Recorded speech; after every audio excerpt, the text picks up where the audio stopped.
So recently I did a video about the 5 greatest kills from Vegeta in Dragon Ball Z. Well, in this video we're going to flip it, and I'm going to talk about the 5 times that Vegeta's taken the worst beatdowns of anybody in the series. Let's talk about the 5 worst Vegeta beatdowns in Dragon Ball Z. Hey Super Tubers, don't forget to rate, comment, subscribe, and spread the word about the channel, and find me on these social media platforms. I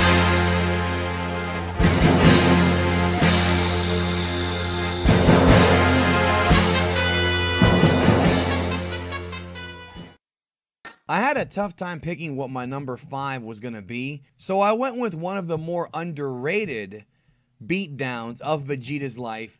Back on planet Namek when Vegeta faced off against RECOOME and RECOOME put the boom on Vegeta. Now, not only is this beatdown brutal as hell, and it would be of course followed up by another very uncomfortable beatdown of Gohan, but this beatdown also showed Vegeta's balls as a fighter. And Vegeta's always had balls throughout the entire series. This once again showed the kind of balls that he had with his never give up attitude, but it also set the tone for when Goku would arrive, one-shot RECOOME, and prove his utter dominance over Vegeta, causing Vegeta to freak out and start to believe that Goku may indeed be the warrior of legend. But those of you who don't remember this fight, I encourage you to go back and watch it, and also read the manga, because I feel it has some of Toriyama's absolute best and most beautiful art. Of course, at the end of the day, Vegeta would get the big kill on RECOOME after Goku incapacitates him by shooting him up his ass. Let's not forget that detail.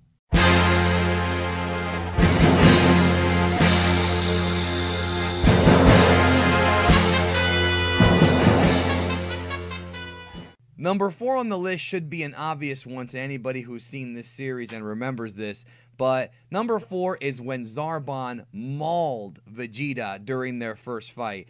This is the first time I can remember a villain fighting another villain in this aspect, where one villain just absolutely mauled the other. I mean, we saw Vegeta take out Dodoria and Kui, but this is a totally different kind of scenario.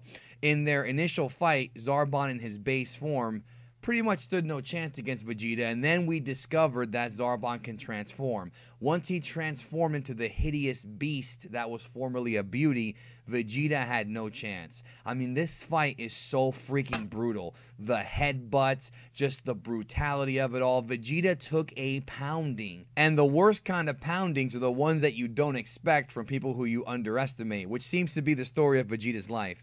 ZARBON mauled Vegeta so bad that he had to get put in a rejuvenation tank, which at the end of the day gave him a Zenkai boost, which is good, but nonetheless, it got to the point where Vegeta was knocked unconscious and taken to Freeza. What did we learn from this fight? Never judge a book by its cover. And I guess Vegeta just can't learn this lesson.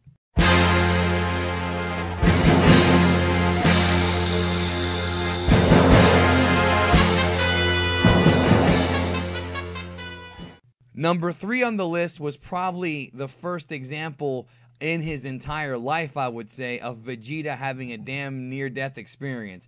When he came to Earth with Nappa after disposing of Nappa in a somewhat foolish move when you think about it, Vegeta took so much from these Earth fighters and survived that it really is an admirable performance. I mean, during this fight, he got mauled by a Kaioken times 3 and 4 Kamehameha.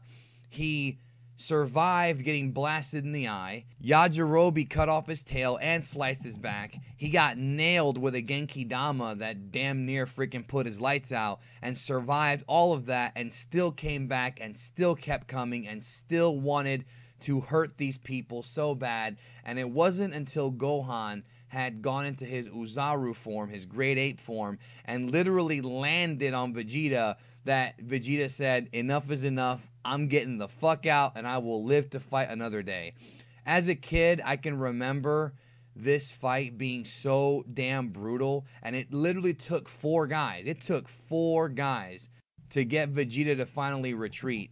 And you know what? Like him or not, you have to admit one thing, and this list will prove this.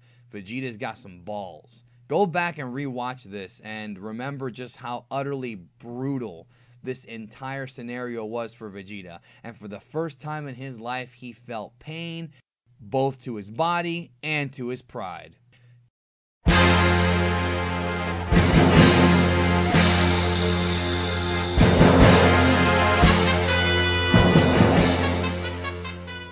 Number 2 takes us all the way to the end of the series, and I can never forget just the amount of pain that Vegeta must have felt when fighting Kid Buu. Besides the fact that Vegeta literally had absolutely no chance of winning this fight, and he knew it, and the fact that he went in there and pretty much allowed himself to be used as a distraction, swallowed his pride as a result, and let Kid Buu mercilessly beat the living shit out of him while Goku was powering up. There is something to be said about that. And one of the most admirable parts about the fight is that even though Vegeta had no chance, he just kept coming and coming and coming, and he just did not give up and continued to pretty much put himself in an immense amount of pain for the righteous cause. Not to mention that, as Goku had stated, had Vegeta been killed because he was already technically dead, he would have been wiped away from existence. So Vegeta literally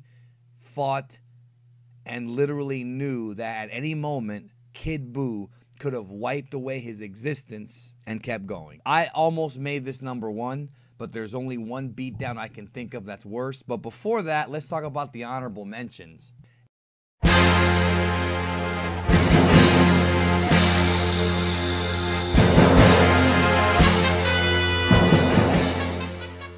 Even though Vegeta is a fan favorite and nothing will change that, he pretty much is the DragonBallZ whipping boy in many cases. And there are so many examples of him just being murked by several different villains, and that's what this list is all about. Before we get to our number 1 though, let's revisit some other beatdowns. What about how when Fat Buu had Vegeta in that Randy Couture, Mark the Hammer Coleman-esque Fedor Emelianenko ground and pound when he had him tied up in his sludge and was just left, right to his grill piece? What about that one? Of course, one of my favorites, and a lot of people will agree with this one, and they'll never forget this moment, is when 18 kicked Vegeta in the arm and broke his arm and he screamed. You know, that shocked a lot of people and to me was one of the all-time great moments. And again, it all comes down to Vegeta underestimating his opponent. What about Cell? What about when Cell first became perfect and hit that incredible Macho Man Randy Savage-esque elbow drop on Vegeta's back? One elbow drop, one, put this son of a bitch out cold. I guess Vegeta doesn't have the power of the Ultimate Warrior where he can kick out of like 6 of them. And let's not forget Cell's little pimp smack when Vegeta went off on him after Trunks died. He pimp smacked his ass. So poor Vegeta, I mean, it's just bad times for him, but nothing is worse than my number 1.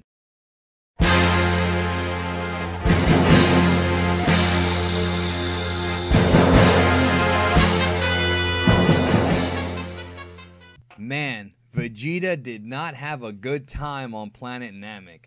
Number 1 on the list is number 1 because of the exact opposite of number 2, and that's Vegeta's fight with Freeza on Planet Namek when Freeza was in his final form and Vegeta stood absolutely no chance whatsoever, and Freeza, much like Kid Buu, spent a considerable amount of time torturing Vegeta.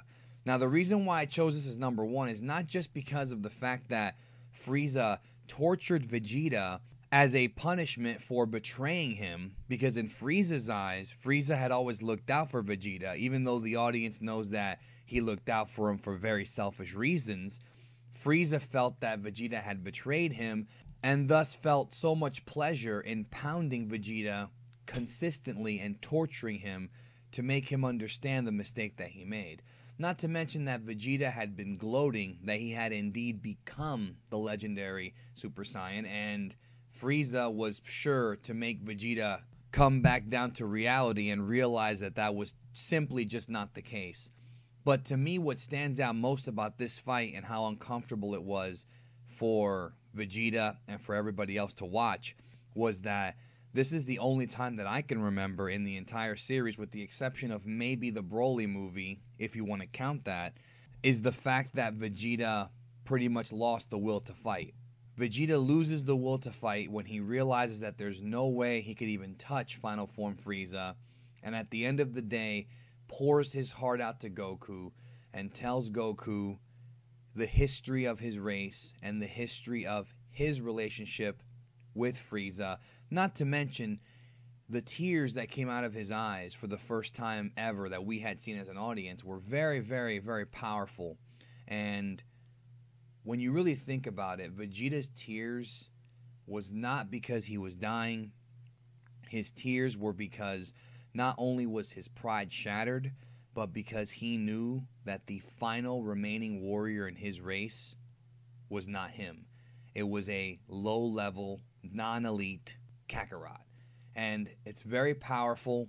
One of the most powerful scenes in the series that must be watched in its original version to really grasp the intensity of it. And finally, Frieza puts Vegeta out of his misery. And to me, this is the absolute #1 pick for the worst beatdown Vegeta ever got in his entire life. And unlike Kid Buu, where he kept fighting back, this time he didn't fight back at all. Even though Vegeta has stacked up an impressive body count, he's taken his own fair share of beatings. But when you really think about it, that's also part of the reason why he's so damn popular. Because no matter what, he's got balls. He'll go in there. He'll fight you to the death, win, lose, or draw, and not back away. Which is why we all love him. Thanks for watching, and I'll catch you down the road.